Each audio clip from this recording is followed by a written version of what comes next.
right, hello wine drinking people. Today is Saturday, the 27th of October, and man, it's been a killer year, 2012. We're finishing things up, and the holidays are upon us. And you know what that means? It is time for the sweet wine to come out, because we sell about 80% of our dessert wines in the months of November and December. Just seems people are at home, they're with family, they're drinking more, they're off of work.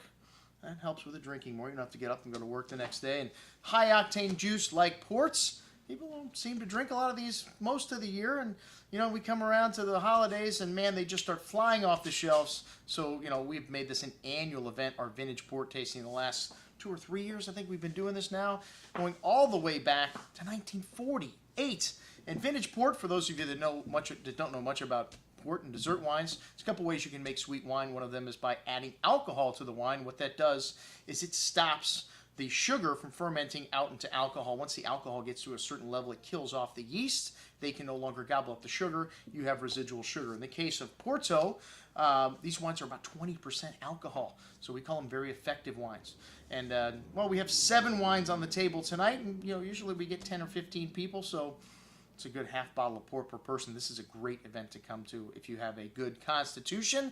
And we also have some incredible food we'll be serving. One of my favorite things to serve with vintage port is a nice black and blue grilled steak. So that's one of the items on the menu tonight. But vintage port, after 2 years, they decide whether the quality is good enough, and they declare the year of vintage or not. And usually there's only 2 or 3 years a decade that are declared as vintage ports, and usually that means it's an excellent vintage. Sometimes, like 1975, the vintage wasn't that great. A lot of port houses maybe shouldn't have declared that, but there was a lot of slim pickings in the 70s. You had 1970 as a vintage port year, and 77 and 75, like I said, maybe shouldn't have been declared, but still a decent port today, but drinking at or near its peak. The 48, one of the great old legendary vintages. Not many bottles of this hanging around still. The Taylor Fladgate, worth the price of admission alone this evening. This wine sells for between $900 and $2,250 for one bottle.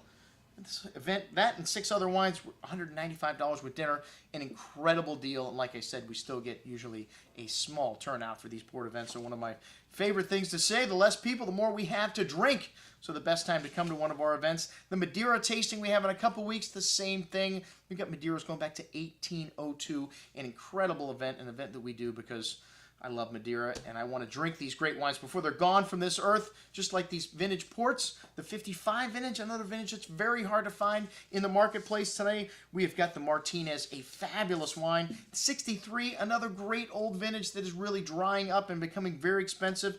And then we have a flight of 1970 vintage wines and 70 ports, FONSECA, Grams, 2 of the top houses, and then Quinta de Noval, which they're nationals.